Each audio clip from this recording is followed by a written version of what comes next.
अब देखिए बहुत ही इम्पोर्टेंट सवाल आता है, सप्तम भाव से कौन सी शिक्षा देखते हैं?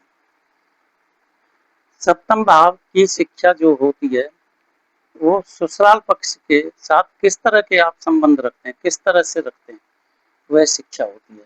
पत्नी के साथ आप कैसे संबंध रखते हैं, किस तरह से आप अपने जीवन को चलाते हैं, वह सप्तम भाव की शिक्षा होती है। सप्तम भाव ऐसा भाव है जो आपकी बहुत रक्षा करता है। देखिए छठवां भाव जो होता है वो रोग, रिपु, शत्रु और ऐसे दुश्मन जिससे आप कंपटीशन करते हैं उनका होता है। अष्टम भाव मृत्यु का होता है। इन दोनों भावों के बीच में पत्नी होती है या पति होता है, जो इन दोनों भावों से आपको बचा कर रखता है। अगर आपका कहीं झगड़ा हो जाए तो आप देखिए पत्नी एकदम बीच में कूद पड़ती है, वह आपकी रक्षा करती है। तो सप्तम भाव की जो शिक्षा होती है, पत्नी के द्वारा या अपने रिश्तेदारों के द्वारा अपनी मदद करना, और इसी प्रकार से आप उनकी मदद करते हैं। तो सप्तम भाव की शिक्षा बेसिकली दाम्पत्य जीवन को खुशहाल एवं सही स्थिति में रखने की होती है। यह सप्तम भाव की शिक्षा है। काम क्रीड़ा जो आप सीखते हो वह सप्तम और अष्टम भाव से सीखते हैं। अष्टम भाव में क्या होता है, आपको अपनी आयु बढ़ानी होती है, आपने अपने लॉन्जेविटी बढ़ानी होती है। कैसे हो, उसके लिए आप कसरत करते हो, दौड़ते हो, अच्छा खाना खाते हो, ये अष्टम भाव की शिक्षा होती है।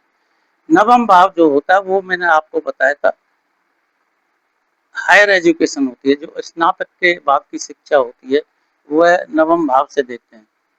बेसिकली यह देखा गया है, नवम भाव की शिक्षा बहुत ही सुंदर और अच्छी जब होती है, जब नवम भाव एवं कारक बुद्ध बहुत अच्छी स्थिति में हो, तभी वह शिक्षा मिलती है। 90% लोग स्नातक लेवल तक ही रह जाते हैं, 10% लोग हायर एजुकेशन में जाते हैं। वह हायर एजुकेशन जीवन को एक पर्टिकुलर धारा में डालती है, लेकिन यह जरूरी नहीं है इस शिक्षा का संबंध आपके दसम भाव कर्म से बनता हो। कई बार होता है वह डॉक्टर लोग हैं और आईएएस बन गए, तो इसका मतलब ये नहीं हुआ शिक्षा से और कर्म का संबंध बन गया, लेकिन फिर भी 80 से 90% लोग शिक्षा और कर्म का संबंध होता है। 10 से 20% लोग ऐसे होते हैं जिनमें शिक्षा और कर्म का संबंध नहीं होता है। जैसा मैंने उदाहरण दिया था, डॉक्टर है जिसका कार्य है लोगों की सेवा करना, लोगों की सेहत को ध्यान रखना, लोगों के प्रभाव को ध्यान रखना, वो कैसे अपना जीवन बिना बीमारी के निरोगी काया के साथ बिताते हैं। लेकिन वो आईएएस बन गया तो वो डॉक्टरी उनकी कार्य नहीं आती, ना उसका कहीं आईएएस बनने में उपयोग होता है। आईपीएस बन गया तो भी उसका कहीं उपयोग नहीं होता, वह किसी को ट्रीट नहीं कर पाएंगे क्योंकि उनका वो अनुभव खत्म हो जाता है। यह नवम भाव तक की शिक्षा। दसम भाव जो होता है, आपका जो कर्म होता है, उस कर्म का किस प्रकार उपयोग करते हैं, उसमें किस प्रकार से आप सोचते हैं, उसका उपयोग होता है। दसम भाव की शिक्षा में अभी तक की बताई हुई सभी शिक्षाओं का उपयोग होता है। यह आप नोट कर लें, दसम भाव की शिक्षा में अभी तक बताई हुई सभी शिक्षाओं का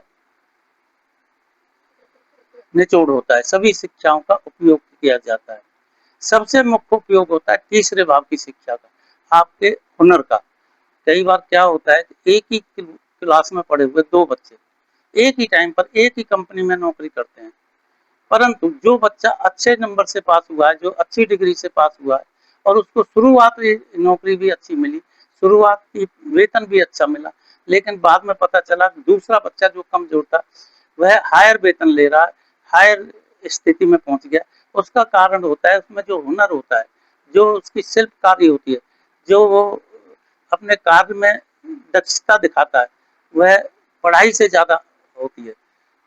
पढ़ाई से ज्यादा होने पर क्या होता है कि वह बच्चा एक तेज पढ़ने वाले बच्चे से आगे निकल जाता है।